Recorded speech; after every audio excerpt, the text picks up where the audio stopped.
说到大安，大家第一个想到的一定是台北市的大安区吧？不过今天我们要去的可不是台北哦，而是位在台中海线的大安区。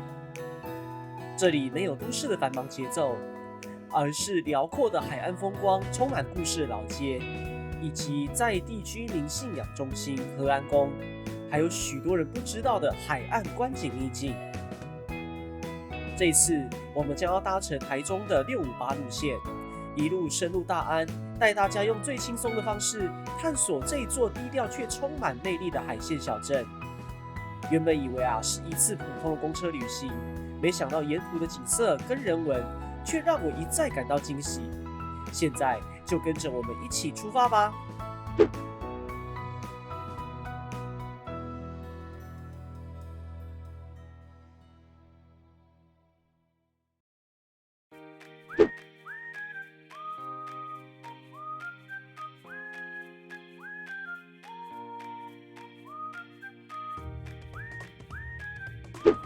今天我们要去的这个地方可能很多人都会误会它我们要去的地方是大安。听到大安这2个字大家应该都会想到台北市的大安区但是我们是要去靠海的那个大安在台中所以今天我们要介绍的是658这条路线那大安呢，到底有什么景点好逛呢？这么冷门的一个区域，到底有多少的景点可以值得让你来逛逛看？我们现在马上出发就知道喽。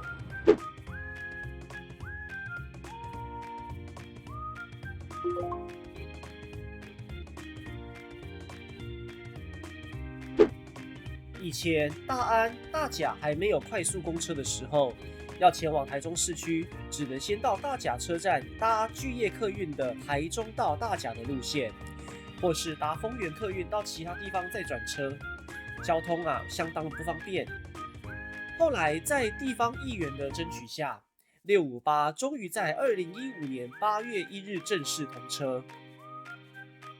一开始658的正线只有行驶到大安区公所，之后才延驶到大安滨海乐园。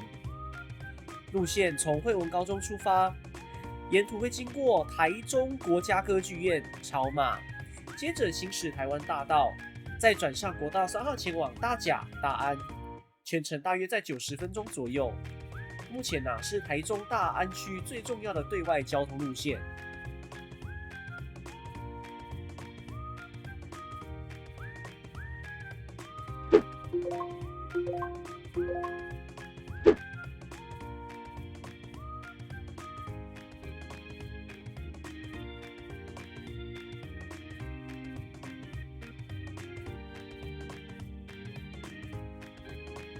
过了草马之后，我们就沿着台湾大道前进，沿途可以看到许多重要的地标，比如中港转运站、台中工业区、澄清医院以及东海大学。位于台湾大道旁边的东海大学创立于1955年，由亚洲基督教高等教育联合董事会、台湾基督长老教会等基督教团体共同创办，是台湾第一所具有基督宗教背景的大学。也因为东海大学坐落在这边，许多学生在选择龙井区的新兴路国际街一带租屋，让周边的商圈非常的热闹。其中国际街的旁东海里也是龙井区人口第2多的里哦。接下来我们要转进西屯路的末端，离开台中市区，准备要上国道3号前进大甲喽。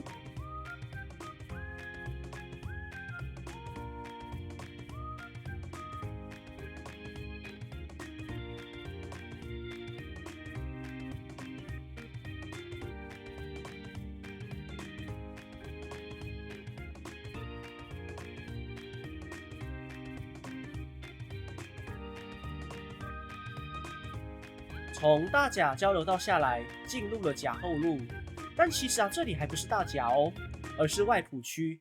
要过了甲后路5段316巷之后，才会正式进入大甲区。首先映入眼帘的是大甲中正纪念馆，这座纪念馆是由企业家何勇先生所捐赠的，在1981年的10月31日落成。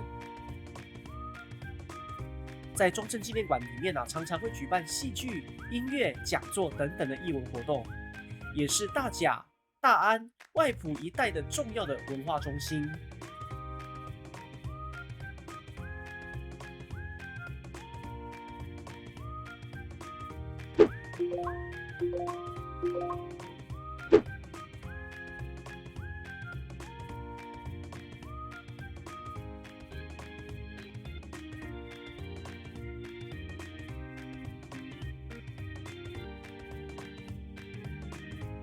沿着文武路往前，我们来到了文昌祠。文昌祠在154路线的影片中曾经介绍过，它也是大甲最早的学校所在地，直到1985年才被指定为3级古迹。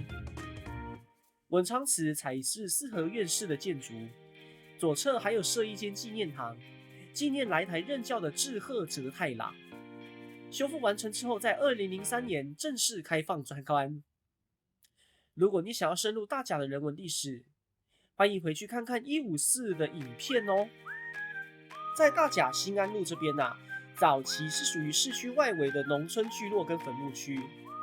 随着都市发展，这里也慢慢开始出现住家跟工厂。这里最具代表性的历史，就是在1965年的时候，曾经有一座张姓人家经营的大型砖窑厂。这是属于大甲东砖瓦陶瓷产业链的一部分，见证了昔日海线地区制砖产业的繁荣。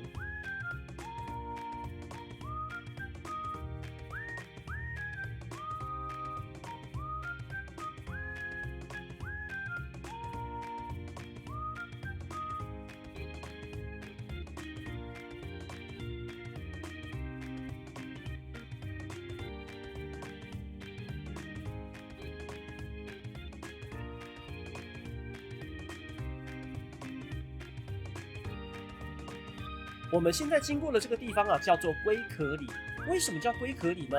因为这个地方地势微微的隆起来，形状有点像龟壳，所以呢就叫龟壳里了。在清代末年的时候这里是中国移民登陆大安港的重要聚落，所以就称龟壳庄。在过去，这片土地曾经遭到废弃物的倾倒。直到2004年，在台中市政府的整治之下，这片土地才逐渐蜕变成占地6公顷的大安龟壳生态公园。等等，回过头来再带大家去看看喽。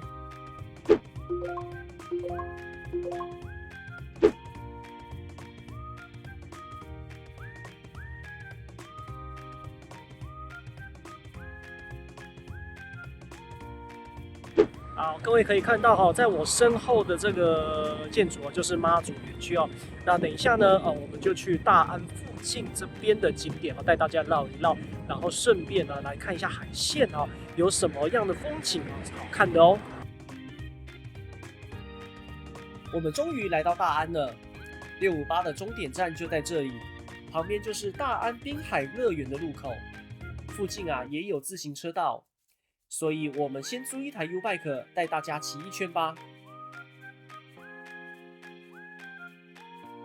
首先来到大安滨海乐园，也就是以前的大安海水浴场。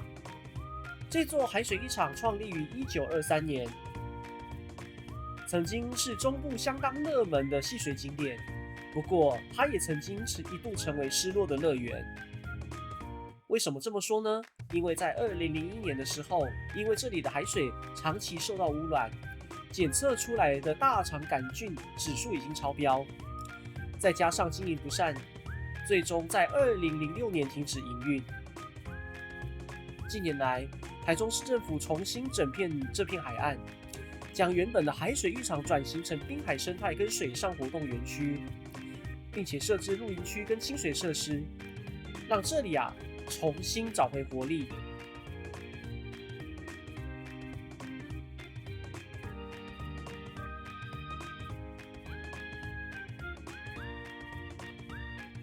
现在我们沿着自行车道继续往前，首先来到海翁桥。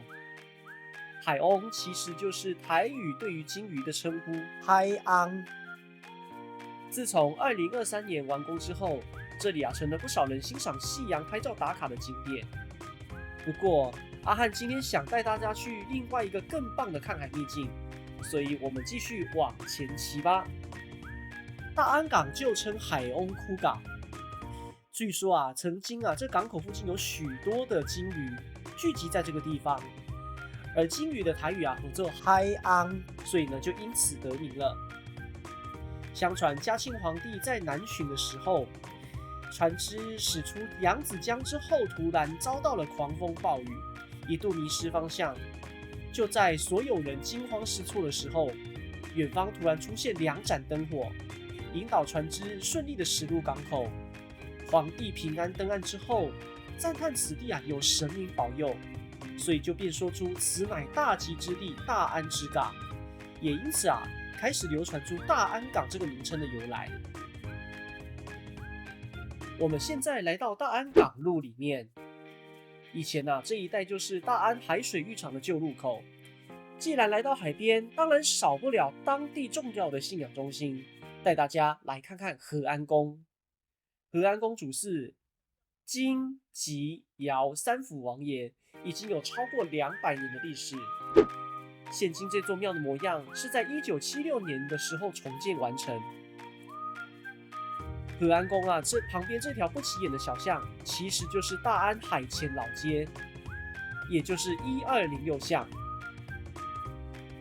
在300多年前，旧的大安港曾经是重要的贸易港口，而港口前面的这条街，就是当时货物集散跟商业最繁荣的地方。现在这条街上仍然保存着不少老街屋、防沙墙等等的历史遗迹。有机会来到大安，不妨走进这边的巷弄，感受昔日港口聚落留下的岁月痕迹哦。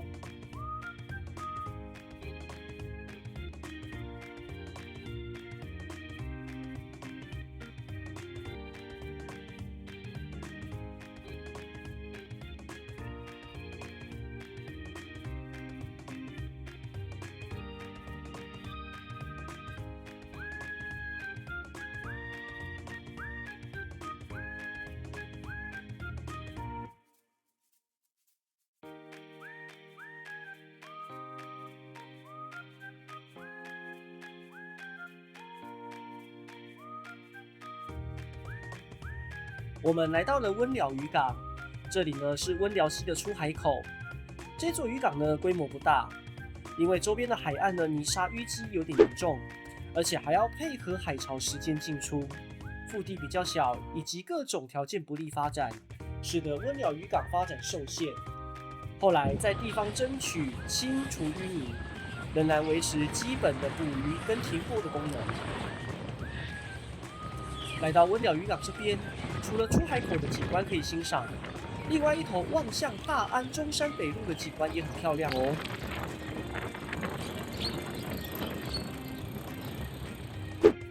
另外，在温寮渔港的旁边就是龟壳生态公园。刚刚前面有跟大家提到，这里以前也是一片荒废的区域，甚至还有人在这里倾倒垃圾。好不容易在市政府的规划之下，重新活化成公园绿地。往公园旁边的步道走过去，还可以看见整排的大型风力发电车，非常壮观哦。好了，今天带大家走访了台中大安，也一起认识了这座海港小镇跟海岸线之间深厚的情谊跟故事。从昔日繁荣的贸易港口，到曾经风光一时的大安海水浴场，再到如今结合自然生态、海岸景观跟历史文化的旅游景点，大安正在以全新的面貌迎接每一位旅人。